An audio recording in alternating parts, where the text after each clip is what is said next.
Hola, queridos oyentes. Bienvenidos a este nuevo programa de Firmes en la Verdad.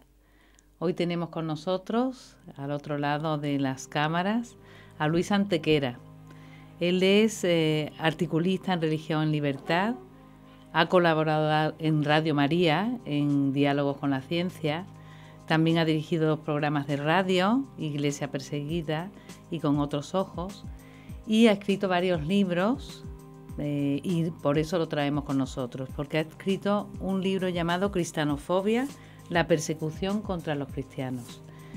Y por eso lo traemos, para que nos acerque a este mundo que él ha vivido, del que sabe, del que conoce y que es algo de la actualidad. ¿Qué tal, Luis? ¿Cómo estás?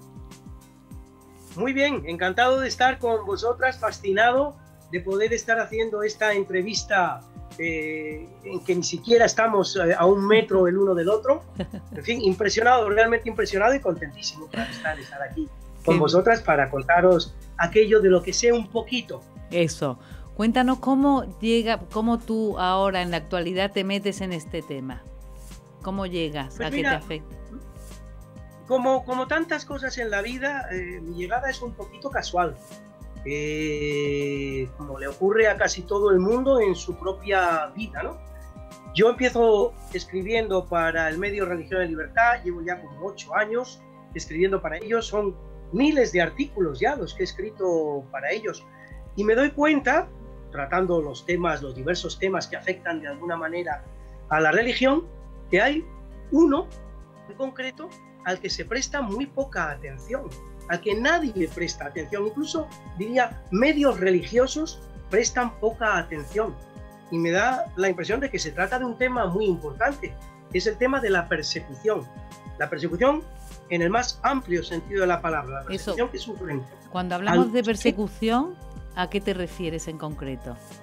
Es que me refiero a muchas cosas, Mariana, muchas cosas, porque la persecución, lamentablemente, es un monstruo que adopta múltiples formas. Evidentemente, si hablamos de persecución, lo primero que se nos viene a la cabeza son los grandes atentados terroristas con derramamiento de sangre, con pérdidas de vidas humanas, y esta es efectivamente la cara más fea de la persecución que se produce hoy día y se ha producido en tantas ocasiones a lo largo del siglo XX y a lo largo del siglo XXI en tantas partes del mundo. Pero, por desgracia, no es ni muchísimo menos la única forma que adopta la persecución religiosa. La persecución religiosa, ya os digo, es un monstruo multiforme, es un pulpo que tiene mucho más que 8 tentáculos y puede adoptar las formas más variopintas, como de hecho así hace en las distintas partes del mundo y en los distintos momentos de la historia. Bueno, de siempre, desde Roma, hemos oído que ha habido persecuciones, eran las que más nos sonaban, pero ahora, desgraciadamente, está habiendo mucha persecución religiosa y de mucho número de mártires, ¿no? Efectivamente, el número de mártires crece si lo contemplamos en el corto plazo, si lo contemplamos en lo que era la situación hace 10, 15, 20 años. Desde ese punto de vista, la situación está empeorando.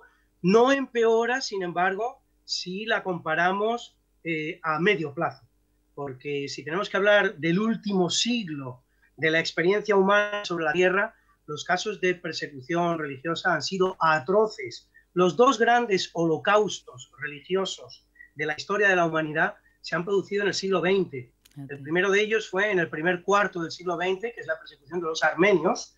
Hasta 2 millones de armenios pudieron ser exterminados por el solo hecho de profesar la religión cristiana, y desde luego no podemos olvidar en ningún caso el holocausto judío de finales de segunda mitad del siglo XX, que pudo afectar a 6 millones de personas sin ningún problema, y si no fueron 6 millones, fueron 4 o fueron 5, pero estamos hablando de cifras millonarias, horrendas, espantosas, insoportables. Ahora bien, si lo miramos en un corto plazo de 10 o 15 años, es verdad que ese monstruo de la persecución religiosa que derrama sangre, lo estamos viendo crecer y lo estamos viendo crecer en muchas partes del mundo. Y en concreto, con más rabia, ¿dónde existe esta persecución religiosa? Sí, bueno, son muchos los países donde la persecución religiosa en estos momentos es más intensa, desde luego en Siria. En Siria, que duda cabe, gracias a Dios, parece que el conflicto sirio está próximo a llegar a su fin y a lo mejor entonces nos hacemos eco de la verdadera magnitud del problema. A lo mejor ni siquiera conocemos todo lo que ha ocurrido, pero con que solo sea lo que ha ocurrido, en Siria se ha producido una persecución gravísima que ha afectado a muchos miles de personas y que ha sido muy cruel y muy atroz, pero no es el único escenario. Tenemos graves casos de persecución religiosa en países como Pakistán, tenemos graves casos de persecución religiosa en países como Nigeria, también en Egipto, en Libia, en fin, en tantos países. No quiero seguir mencionando porque me puedo estar olvidando de alguno. En China, indiscutiblemente, en Corea del Norte, donde la comunidad cristiana no tenemos ni siquiera idea de su dimensión, de su magnitud. Date cuenta, Mariana, de un dato bien significativo por lo que a Corea se refiere. El 40% de la población surcoreana es cristiana, de la surcoreana, donde no hay persecución. En Corea del Norte la comunidad cristiana se nos presenta como inexistente. Por lo tanto, ha sido exterminada. No sabemos de qué manera, ni en qué forma, ni si existe todavía una comunidad cristiana latente en Corea del Norte, o han desaparecido, o dónde están esos cristianos. Pero en estos momentos, si tenemos que hablar de estadísticas, la comunidad cristiana en Corea del Norte tiende a 0, mientras que en Corea del Sur es un 40%. Esto por darte una idea de lo que es el primero de los aspectos de esta persecución religiosa, que es aquella que se cobra un precio de sangre. Bueno, y no es curioso que por qué el despertar, o sea, de esta persecución religiosa, el despertar tan fuerte y con sangre contra personas que lo que hacen es vivir una fe y además pacífica, ¿no? Basada en el amor, pues, como es el cristianismo. Qué tremendo, ¿no? Pues sí. Sí, no deja de ser... la persecución religiosa en sí es llamativa. Es decir, el hecho de que una persona persiga a otra por sus creencias en el más allá, es decir, en algo que en principio ni siquiera debería tener una afectación muy próxima en el próximo presente. Es decir, nadie debería sentirse enemigo de nadie por el solo hecho de que uno crea que hay vida eterna y el otro crea que se va a morir y se va a quedar en la tierra comido por los gusanos. O sea que todo eso ya es bastante llamativo. El solo hecho de profesar antipatía a una persona porque tiene una creencia religiosa distinta a la de uno, ya es una cosa llamativa. Pero que encima esa antipatía pueda llevar a alguien a odiar intensamente a la persona, a desear su muerte, a desear su desaparición, es algo totalmente llamativo. Pero bueno, en el fondo los seres humanos somos así.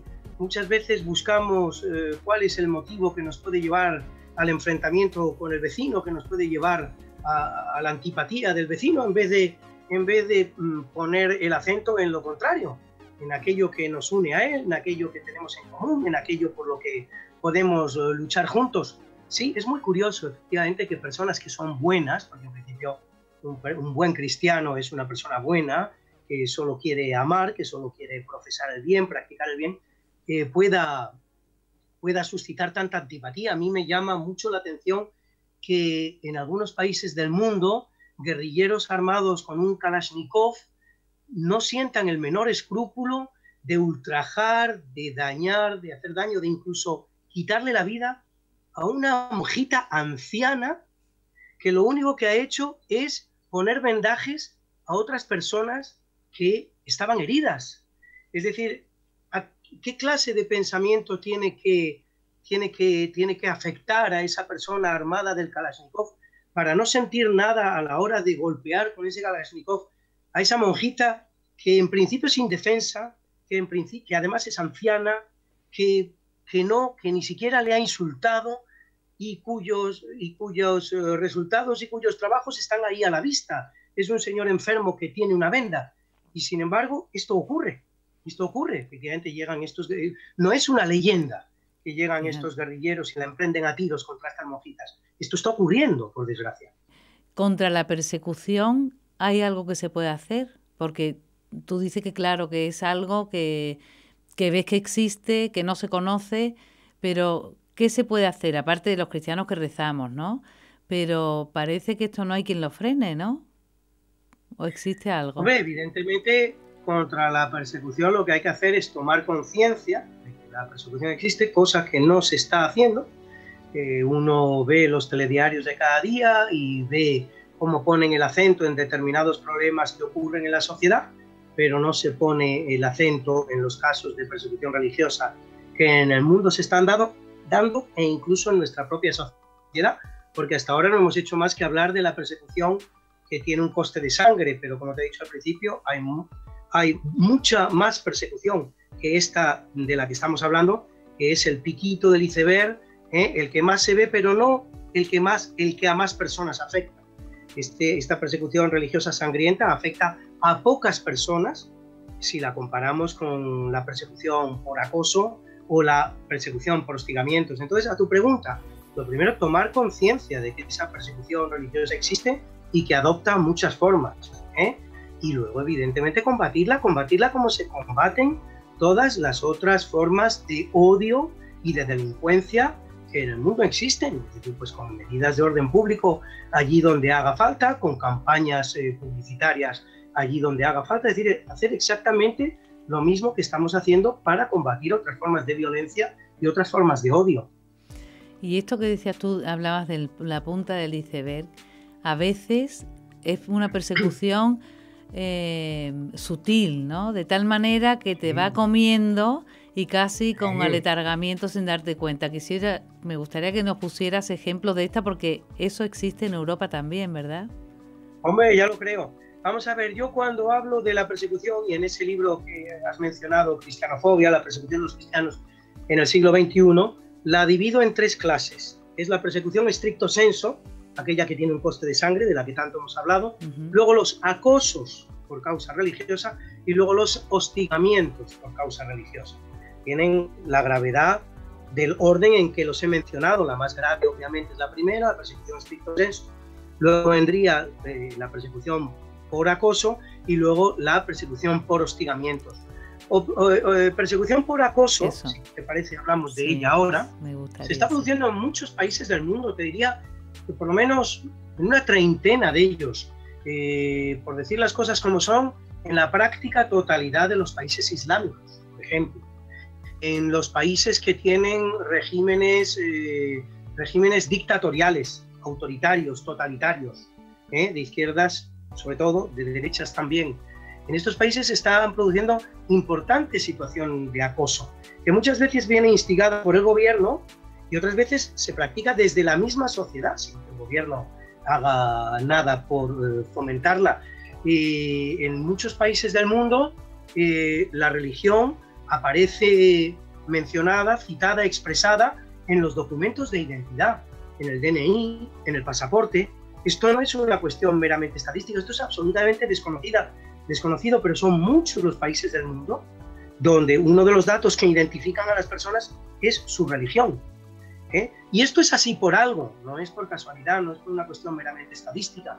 Esto es así porque tiene consecuencias jurídicas el hecho de practicar una religión, profesar una religión o profesar otra.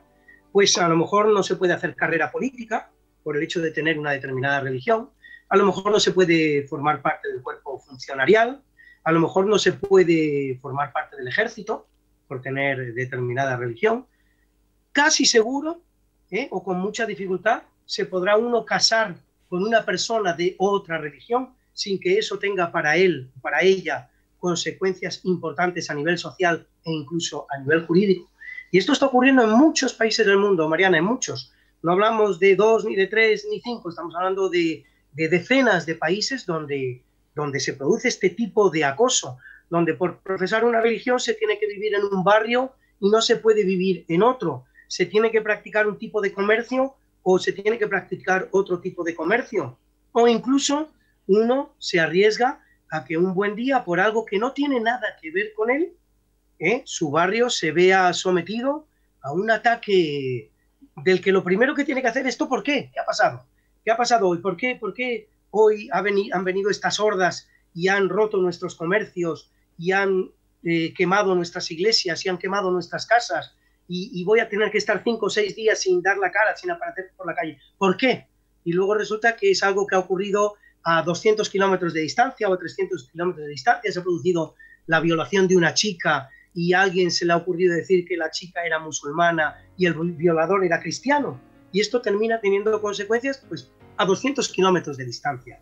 O una declaración que hace un determinado líder religioso en un país a 15.000 kilómetros de distancia, como ha ocurrido. Es decir, cristianos pakistaníes, cristianos nigerianos que han sufrido la ira de sus vecinos musulmanes por el solo hecho de que un predicador norteamericano ha hecho determinada afirmación que ellos, por supuesto, ni conocen y probablemente tampoco compartan. O sea que estas cosas ocurren. Esto sería el plano de los acosos. Y luego tenemos el tercer plano, que es el de los hostigamientos, que es el que, por desgracia, estamos viendo acontecer con cada vez mayor frecuencia en nuestras propias sociedades, Mariana, en España, en Inglaterra, en Francia, en Estados Unidos. Cada vez más son los hostigamientos a los que son sometidas las personas que son cristianas. Me gustaría que pusieras ejemplos de hostigamiento, porque como estamos viviendo en esta sociedad que está occidental, me gustaría que hablaras sobre ello.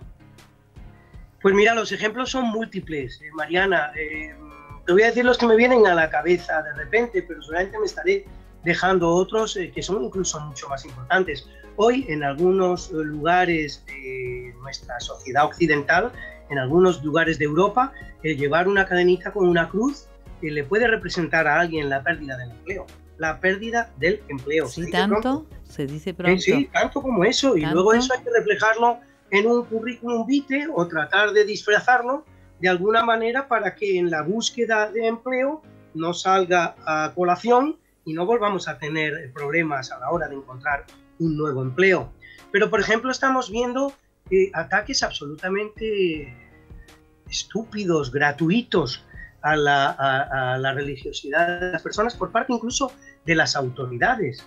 El Ayuntamiento de Madrid, lo primero que hizo, el actual Ayuntamiento de Madrid, lo primero que hizo al alcanzar el gobierno, aparte de que uno de los componentes de este ayuntamiento había tenido la genial idea de quedarse medio desnuda en una iglesia, no se sabe por qué, aparte de esta, lo primero que hizo este ayuntamiento, como si las calles no estuvieran sucias, como si no hubiera suficientes problemas dentro de Madrid, es mandar una camioneta a quitar 9 azulejos de las paredes de un cementerio, porque conmemoraban o recordaban el fusilamiento ahí hace 70, 80 años de unos pobres novicios, me parece que de la orden carmelita, o si no de otra orden, lo mismo me da. Es decir, pero esto fue la primera preocupación de aquel ayuntamiento. Es decir, antes de decir, vamos a ver cómo está la obra pública en Madrid, vamos a ver cómo está el tráfico, vamos a ver cómo está la limpieza, vamos a ver las cosas que realmente... No, es mandar un camión a quitar 9 azulejos porque molestaban a alguien de ese ayuntamiento, no se sabe a quién. Por ejemplo, otra alcaldesa española, en este caso la de Barcelona, cuando tiene que entregar unos premios, no se le ocurre nada mejor que llamar a una poetisa que para conmemorar la entrega de esos premios, pues nos obsequia con un Padre Nuestro blasfemo. Y nos dice que eso es arte. Mariana, vamos a ver, te lo voy a decir con toda sinceridad, yo que escribo algo de poesía y mucha prosa, si tengo que hacer una idiotez con un Padre Nuestro, se me ocurren muchísimas mejores que las de esta poetisa. Es decir, es un trabajo relativamente sencillo, el Padre Nuestro ya está escrito ahí, son 10 aseveraciones y se trata de cambiar palabras para que en vez de decir lo que dicen, que es algo más o menos lógico, digan un disparate. Y podría hacer ejercicios de estos 1500, si me los bien. ¿Entiendes lo que te digo? Es muy sencillo, eso no es arte, eso es simplemente provocación, eso es simplemente ofensa. No es arte, arte es otra cosa, arte es crear de la nada, arte es coger el barro y hacer de ello un busto, es coger el óleo y hacer de ello una pintura, coger una estructura gramatical ya creada y cambiarle 12 palabras para que dejen de decir lo que dicen y digan un disparate, eso no es arte. Bueno, pues con cosas así nos están obsequiando desde determinadas instancias públicas en España, y he dicho casos españoles, pero mira, te voy a citar un caso que me llamó mucho la atención que ocurrió en Estados Unidos. A un entrenador de béisbol, que se le ocurría rezar para ganar el partido y nunca impuso eso a sus entrenados, ni siquiera se lo pidió, perdió el trabajo y fue echado. Pero se da la circunstancia de que otro entrenador del mismo equipo llevaba a cabo otra práctica que era igualmente religiosa, era yoga. Y este sí imponía el yoga, la práctica budista, a sus entrenandos. Y este entrenador, sin embargo, jamás fue molestado. Sigue siendo, sí, vamos, desconozco su trayectoria profesional, pero hasta donde yo sé, sigue siendo entrenador de estos equipos. Es decir, que llevar a cabo una práctica religiosa de tipo cristiano a uno le costó el trabajo y el otro, sin embargo, es un señor perfectamente aceptado y tolerado. Y, en fin, estas cosas están ocurriendo. Todo esto son hostigamientos que están ocurriendo en nuestras sociedades occidentales y que tienen una particularidad, porque aquí la persecución la sufre la mayoría, porque en las sociedades occidentales los cristianos seguimos siendo mayoría, y la perpetran las minorías en algunos casos muy, muy exiguas, minorías que apenas afectan al 5 al 10% de la población, pero que están bien organizadas y que sin embargo consiguen llevar a cabo esta clase de persecución contra la sociedad mayoritaria, que en muchos casos ni se queja, por desgracia. Eso te iba a decir, porque antes decía que en los medios que se decía poco, pero nosotros en la actualidad y con este hostigamiento sí que tenemos algo que hacer. Nos quedan 3 minutos, pero me gustaría que sugirieras, porque lo que no puede hacer uno es morirse de miedo, cruzarse de brazos, no hacer nada por temor a que te coman. Tendremos que reaccionar, pero ¿cómo puede ser la manera más eficaz? Porque agresividad tampoco es bueno. Entonces, ¿cómo podemos ser? No, agresividad en modo alguno, eso desde luego, pero tenemos que tomar conciencia del problema, que es algo que estamos haciendo tú y yo aquí en la radio, es decir, categorizar el problema, darle nombre. La persecución religiosa, señores, existe. Tiene estas formas, es de 3 clases o de 4 o de 5, afecta a miles de millones de personas en el mundo en sus distintas formas. Por lo tanto, lo primero, tomar conciencia. Lo segundo, alzar la voz. También lo estamos haciendo tú y yo aquí con nuestros pequeños medios, ¿no? Este ordenador, este programa tuyo tan interesante. Alzar la voz. Tenemos que alzar la voz también en las iglesias, en las parroquias. Los párrocos tienen una labor importante que llevar a cabo desde este punto de vista. Te diría que incluso los obispos. Si el problema existe, ¿por qué no ponerle nombre? ¿Por qué no ponerle rostro? ¿Y por qué no intentar darle solución?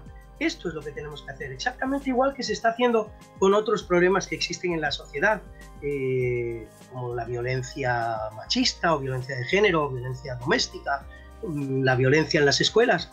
Bueno, pues mucho más importante, fíjate lo que te digo, mucho más importante que estas 2 violencias de las que hemos hablado es la violencia religiosa que se está produciendo en el mundo. En algunos países de manera con un coste de sangre, en otros, gracias a Dios y hasta la fecha, sin ese coste de sangre. Pero el problema existe, hay que identificarlo, hay que darle nombre y hay que intentar ponerle solución, ya lo creo que sí.